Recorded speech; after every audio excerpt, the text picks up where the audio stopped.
ചോക്ലേറ്റ്സിലേക്ക് സ്വാഗതം. അപ്പോൾ ഇന്നത്തെ വീഡിയോ പറഞ്ഞു കഴിഞ്ഞാൽ ഞാൻ കുറേ വർഷങ്ങൾക്ക് മുമ്പ് എഴുതിയ ലെറ്ററാണ് അച്ഛനും അമ്മയ്ക്കും വേണ്ടി. പക്ഷേ ആ ലെറ്റർ പോസ്റ്റ് ഓഫീസിൽ എനിക്ക് കൊടുക്കാൻ പറ്റിയിട്ടില്ലായിരുന്നു ഗൈസ്. അപ്പോൾ അത് വീട്ടിലിരിക്കുമായിരുന്നു. അപ്പോൾ ഞാനിങ്ങനെ ഡ്രോ നോക്കിയപ്പോൾ ഗൈസ് എനിക്ക് ഈ ലെറ്റർ കിട്ടി. അപ്പോൾ ഈ ലെറ്റർ എന്താണെന്ന് നമുക്ക് കാണാം. ഇത് ലെറ്റർ എന്ന് പറയാൻ പറ്റത്തില്ല, പക്ഷേ ഒരു പോയം അങ്ങനെ പറയാം. ഓക്കെ, തുറക്കാം. ഗോൾഡൻ പേപ്പറൊക്കെ വെച്ചിട്ട് സെറ്റ് ചെയ്യാം. വലുതൊന്നുമില്ല, ചെറുതാണ്. ഉള്ള തുറക്കാം. നിങ്ങളെ ചിരിക്കരുത്. അച്ഛ ആൻഡ് അമ്മ.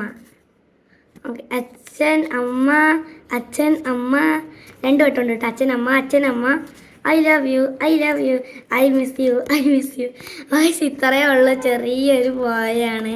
ഇത് കണ്ടിട്ട് എനിക്ക് ചിരിച്ചിട്ട് വയ്യായിരുന്നു. ഫസ്റ്റ് വായിച്ചപ്പോഴത്തേക്കും വയസ്സ് നിങ്ങളെ കൂടി കാണിച്ചു തരാമെന്ന് എഴുതിയിട്ടാണ് ഞാൻ എടുത്തത്. ഇത്രയേ ഉള്ളൂ. അപ്പോൾ ഗൈസ്, നിങ്ങൾക്ക് എൻ്റെ വീഡിയോക്ക് ഇഷ്ടമാണെങ്കിൽ ലൈക്ക് ചെയ്യുക, സബ്സ്ക്രൈബ് ചെയ്യുക, ബെൽ ബട്ടൺ ക്ലിക്ക് ചെയ്യുക. ബൈ.